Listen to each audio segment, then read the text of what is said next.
ఈ కథ 1982 డిసెంబర్ 5న మొదలైంది. మధ్యప్రదేశ్లోని నర్మదా నది పరివాహక ప్రాంతం హత్నోరా అనే చుట్టుపక్కల ఉన్న ఒక చిన్న గ్రామం. ఆ రోజు మధ్యాహ్నం ఎండ తీవ్రంగా ఉంది.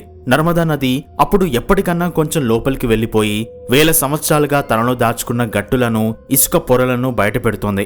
ఆ గట్టుల మీద ఎండిపోయిన ఇసుక, నున్నటి రాళ్ల మధ్యలో డాక్టర్ అరుణ్ సోనాకియా అనే ఒక భూగర్భ శాస్త్రవేత్త నెమ్మదిగా నడుస్తూ ఏదో వెతుకుతున్నాడు. ఆయన వెతుకుతున్నది బంగారం, వజ్రాల్లాంటి సంపద కోసం కాదు. దానికన్నా కొన్ని వేల రెట్లు విలువైనది, కొన్ని లక్షల సంవత్సరాల కాలగర్భంలో దాక్కున్న ఒక రహస్యం కోసం. ఆయన కనులు ఒక డేగల ప్రతి రంగు మారిన రాయిని, ప్రతి విచిత్రమైన ఆకారాన్ని నిశితంగా గమనిస్తున్నాయి. ఆయన మనసులో ఒకటే ఆలోచన: లక్షల సంవత్సరాల క్రితం ఈ ప్రదేశం ఎలా ఉండేది? ఈ నది తీరాన ఎవరు తిరిగేవారు? అప్పటి జంతువులు ఎలా ఉండేవి?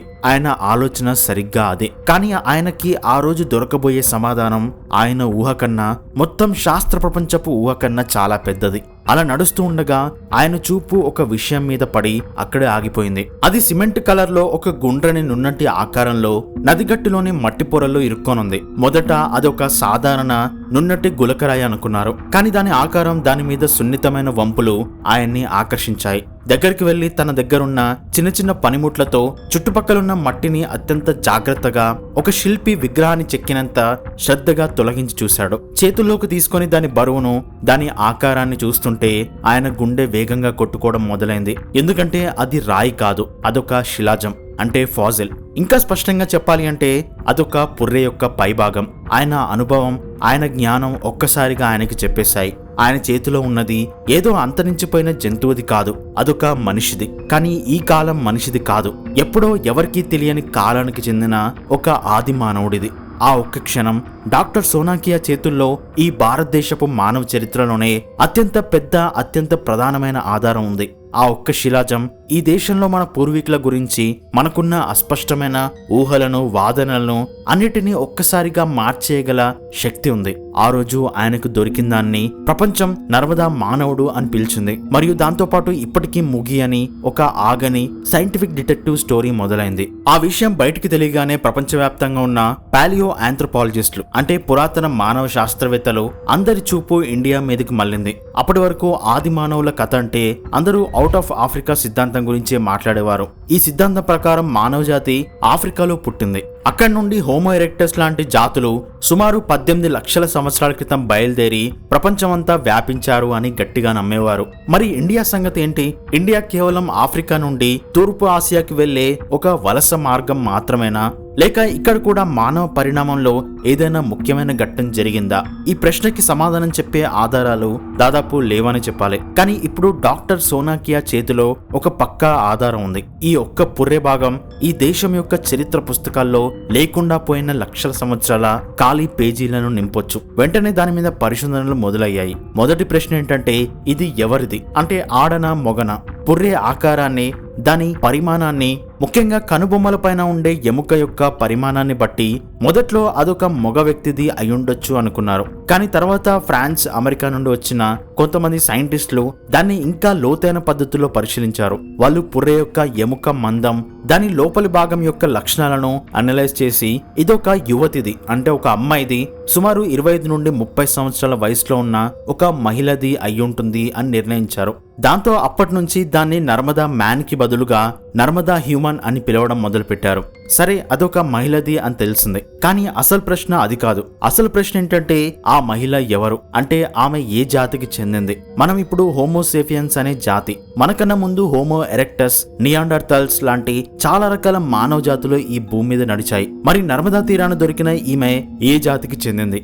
అండ్ ఇక్కడి నుండే సైంటిఫిక్ యుద్ధం మొదలైంది. అంటే ఒక్కో సైంటిఫిక్ గ్రూప్ ఒక్కో వాదనని ముందుకు తెచ్చింది. అండ్ ఫస్ట్ ఆర్గ్యుమెంట్ ని మొదలు పెట్టింది డాక్టర్ సోనాకియానే. ఆయన ఈ పుర్రెని ఆసియాలో, ముఖ్యంగా చైనా, ఇండోనేషియాలో దొరికిన హోమో ఎరెక్టస్ శిలాజాలతో పోల్చారు. హోమో ఎరెక్టస్ అనే జాతి మనకన్నా కొంచెం పురాతనమైనది. వాళ్ళకి నిప్పును వాడడం తెలుసు, అలాగే రాతి పనిముట్లను తయారు చేయడం లాంటివి నేర్చుకున్న తొలి మానవ జాతి కూడా వాళ్ళే. వాళ్ళ పుర్రెలు కొంచెం పొడవుగా, ఫ్లాట్ గా, కనుబొమ్మల మీద ఎముక ఒకేలా పొడవుగా, పెద్దగా, మెదడు పరిమాణం కొంచెం తక్కువగా ఉండేది. నర్మదా పుర్రెలో కూడా అలాంటి కొన్ని ఆదిమ లక్షణాలు స్పష్టంగా ఉన్నాయి. అందుకే ఆయన ఇది హోమో ఎరెక్టస్ జాతికి చెందింది. కానీ ఇండియాలో చాలా కాలం ఉండడం వల్ల ఇక్కడి వాతావరణానికి అనుగుణంగా దీనికి కొన్ని ప్రత్యేక లక్షణాలు ఏర్పడ్డాయి.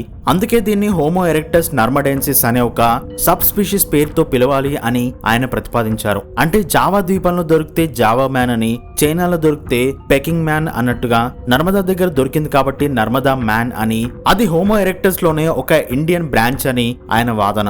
అండ్ ఇది చాలా లాజికల్ గా అనిపించింది. మరియు చాలా కాలం వరకు శాస్త్ర ప్రపంచంలో చాలా మంది ఇదే నిజం అనుకున్నారు. కానీ కథ అక్కడితో ఆగలేదు. ఇంకొంతమంది శాస్త్రవేత్తలు ఆ పుర్రెను ఇంకా లోతుగా కొత్త సాంకేతిక పద్ధతులతో అధ్యయనం చేశారు. వాళ్ళు మీరు చూస్తున్నది నాణ్యానికి ఒకవైపే, దీనికి మరోవైపు కూడా ఉంది అని అన్నారు. వాళ్ళు చెప్పింది ఏంటంటే దీనికి కొన్ని హోమో ఎరెక్టస్ జాతి లక్షణాలు ఉన్నాయి, కానీ దాంతోపాటు ఆధునిక మానవుడు అంటే మన హోమోసేపియన్స్ కి దగ్గరగా ఉన్న ఆధునిక లక్షణాలు కూడా చాలా ఉన్నాయి అని అన్నారు. ఎగ్జాంపుల్ కి దాని మెదడు పరిమాణం అనేది సుమారు 1200 క్యూబిక్ సెంటీమీటర్లు ఉంది. ఇది యావరేజ్ హోమో ఎరెక్టస్ సైజ్ కన్నా ఎక్కువ, కానీ ఆధునిక హోమోసేపియన్స్ కన్నా కొంచెం తక్కువ. అంటే వాళ్ళిద్దరికి సరిగ్గా మధ్యలో ఉంది. అండ్ పుర్రె ఆకారం కూడా పూర్తిగా ఫ్లాట్ గా లేదు, కొంచెం గుండ్రంగా వెడల్పుగా మన పుర్రెలాగా మారడానికి సిద్ధంగా ఉన్నట్టుంది. అందుకే ఈ రెండో గ్రూప్ శాస్త్రవేత్తలు ఇది హోమో ఎరెక్టస్ కాదు, ఇది ఆర్కియాక్ హోమోసేపియన్స్ అంటే ఆది కాలపు హోమోసేపియన్స్ అంటే మానవ జాతికి చెందిన మొట్టమొదటి గుంపులో ఒకరై ఉండొచ్చు అన్నారు. అంటే మనకి డైరెక్ట్ యాన్సిస్టర్స్, కానీ ఇంకా పూర్తిగా ఆధునిక రూపంలో మారని స్థాయి అని వాదించారు. ఈ వాదన ప్రకారం నర్మదా మనిషి మనకి ఇంకా చాలా దగ్గరి వాళ్ళు. ఈ వాదనతో ఇండియాలో మానవ చరిత్ర కథ ఇంకో మలుపు తిరిగింది. అంటే ఆధునిక మానవులు ఆఫ్రికా నుండి బయటికి వచ్చిన తర్వాత ఇక్కడికి రాలేదు, అంతకన్నా ముందే ఇండియాలోనే ఆదిమ జాతుల నుండి ఆధునిక జాతులుగా పరిణామం చెందడం మొదలైంది అనే హింట్ ఇచ్చింది. అయితే ఈ రెండు డిబేట్లు సరిపోవన్నట్టు మూడో డిబేట్ ఒకటి మొదలైంది. ఇది అన్నిటికన్నా ఇంట్రెస్టింగ్ గా ఉంటుంది, అలాగే కొంచెం రెవల్యూషన్ లాంటిది కూడా. ఈ మూడో గ్రూప్ శాస్త్రవేత్తలు వచ్చి మీ ఇద్దరిది తప్పు, మీరు దీన్ని ఆఫ్రికా ఆసియాలో దొరికిన వేరే శిలాజాలతో ఎందుకు పోలుస్తున్నారు? ఒకరికి హోమో ఎరెక్టస్ లా కనిపిస్తుంది, ఇంకొకరికి హోమో సేపియన్స్ లా కనిపిస్తుంది. అంటే అర్థం ఏంటి? అర్థం ఒక్కటే, అది ఆ రెండూ కాదు, అదొక సంపూర్ణ కొత్త జాతి. అది ఈ భారత భూమి మీద ఈ నర్మదా నది తీరాన లక్షల సంవత్సరాలుగా మిగతా ప్రపంచంతో సంబంధం లేకుండా ప్రత్యేకంగా పరిణామం చెందిన ఒక మానవ జాతి. దాని పేరు హోమో నర్మడెన్సిస్ అని పెట్టాలి అని వాదించారు. ఊహించుకోండి, ఈ వాదన గనక నిజమైతే మానవ చరిత్ర పుస్తకాలన్నీ మళ్లీ రాయాలి. మానవ పరిణామం కేవలం ఆఫ్రికాలోనే కాదు, ఇండియా లాంటి ప్రదేశాల్లో కూడా స్వతంత్రంగా ప్యారలల్ గా జరిగింది అని ఒప్పుకోవాలి.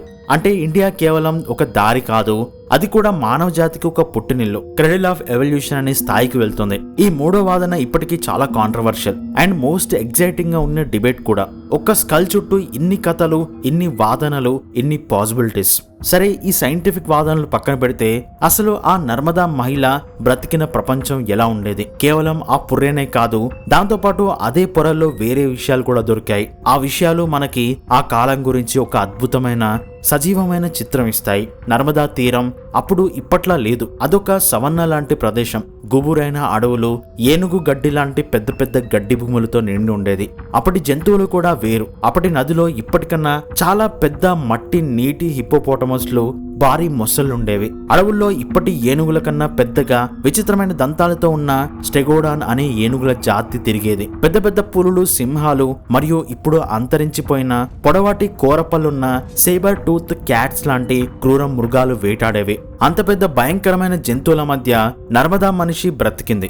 ఆమె ఒంటరిగా లేదు, ఒక చిన్న గుంపులో బహుశా 20-30 మంది ఉన్న ఒక కుటుంబంలో బ్రతికి ఉంటుంది. వాళ్ళు వేటాడడానికి, ఆత్మ రక్షణకి పనిముట్లు వాడారు. ఆ పుర్రె దొరికిన ప్రదేశం దగ్గర అదే పొరల్లో దొరికిన పనిముట్లని అషూలియన్ టూల్స్ అంటారు. ఇవి మామూలు రాళ్లు కాదు, ఇవి ఒక ప్రత్యేకమైన పద్ధతిలో రెండు వైపులా పదునుగా చెక్కిన కన్నీటి చుక్క ఆకారంలో ఉన్న గుడ్డళ్ళు.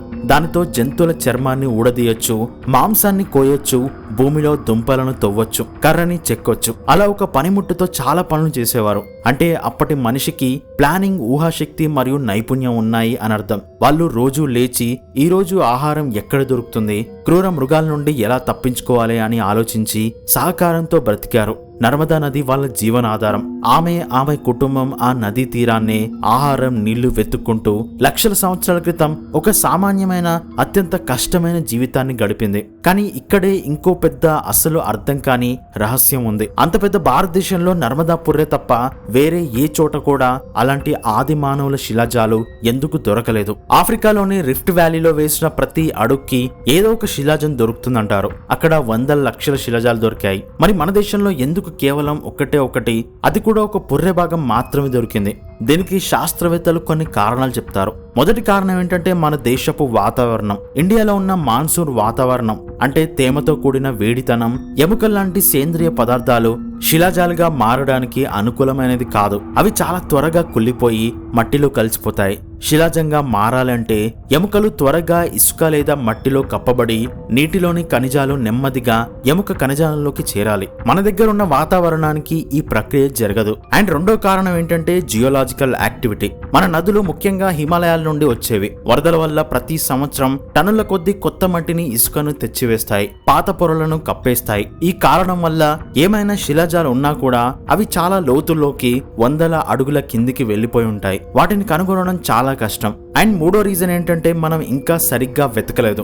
ఆఫ్రికాలో జరిగినంత పెద్ద ఎత్తున పరిశోధనలు, తవ్వకాలు ఇండియాలో జరగట్లేదు. ఎక్కడో గోదావరి తీరానో లేక కృష్ణా తీరానో లేక శివాలిక్ పర్వతాల్లోనో ఎంతమంది ఆది మానవుల కథలున్నాయో ఎవరికి తెలుసు? అందుకే ఒక్కటే దొరికింది అంటే ఒక్కరే ఉన్నారు అని కాదు, మనకు కనిపించింది ఒక్కరు మాత్రమే. ఈ రోజు కూడా నర్మదా పుర్రె మీద చాలా చర్చలు జరుగుతూనే ఉన్నాయి. ఒక్కో కొత్త టెక్నాలజీ వచ్చినప్పుడల్లా దాని డిఎన్ఏని పరీక్షిద్దామని ప్రయత్నాలు జరుగుతూనే ఉన్నాయి. కానీ అంత పాత శిలాజం నుండి, అది భారతదేశం లాంటి వేడి వాతావరణంలో దొరికిన దాని నుండి డిఎన్ఏని తీయడం దాదాపు అసాధ్యంగా ఉంది. డిఎన్ఏ అణువు కాలంతో పాటు వేడికి, తేమకి విచ్ఛిన్నం అయిపోతుంది. ఈ రోజు కూడా ఆమె హోమో ఎరెక్టసా, ఆర్కియక్ హోమోసేఫియనా లేక మన దేశానికి చెందిన ప్రత్యేకమైన హోమో నర్మడెన్సిసా అనేది ఎవరూ తేల్చి చెప్పలేకపోతున్నారు. కానీ ఒక్క విషయం మాత్రం ఈ పుర్రె స్పష్టంగా గట్టిగా చెప్పింది. అదేంటంటే ఈ భారత భూమి మీద మానవ చరిత్ర మనం ఊహించిన దానికన్నా చాలా పురాతనమైనది. ఈ నేలని మన పూర్వీకులు లక్షల సంవత్సరాల క్రితమే వాళ్ళ ఇల్లుగా చేసుకున్నారు. వాళ్ళు ఇక్కడ వేటాడారు, బ్రతికారు, ప్రేమించారు, చనిపోయారు. వాళ్ళ కథ, వాళ్ళ అస్తిత్వం అన్ని ఆ నర్మదా నది ఇసుక రేణువుల్లో కలిసిపోయాయి. డాక్టర్ సోనాకియాకి దొరికిన ఆ ఒక్క శిలాజం ఆ మరిచిపోయిన లక్షల సంవత్సరాల కథకి మనం తెరిచిన ఒక చిన్న కిటికీ లాంటిది. నర్మదా మానవుడి కథ మనందరి కథ. అది మన మూలాల కథ. అది ఇంకా పూర్తి కాని ఒక డిటెక్టివ్ నావెల్ లాంటిది. దానికి సంబంధించిన మిగతా క్లూలు, మిగతా ఆధారాలు ఎక్కడో ఏదో నది గట్టు మీద, ఏదో గుహలో వేరే డాక్టర్ సోనాకియా లాంటి ఒక అన్వేషి కోసం ఓపిగ్గా ఎదురు చూస్తున్నాయి. అప్పటి వరకు నర్మదా మానవుడు ఎవరు అనే ప్రశ్న చరిత్ర అడుగుతున్నంత అత్యంత గొప్ప రహస్యమైన ప్రశ్నగానే మిగిలిపోతుంది. సో దీని గురించి మీరే అనుకుంటున్నారు అనేది కింద కామెంట్ రూపంలో నాకు తెలియజేయండి. అండ్ వీడియో నచ్చితే తప్పకుండా లైక్ చేయండి. అలాగే ఇలాంటి మరిన్ని వీడియోస్ చూడాలి అనుకుంటే ఒక్కసారి మన ఛానల్ని విజిట్ చేయండి. మిగతా వీడియోస్ చూడండి, నచ్చితేనే సబ్స్క్రైబ్ చేసుకోండి. అండ్ ఇంతవరకు వీడియోని చూసినందుకు థ్యాంక్స్ ఫర్ వాచింగ్.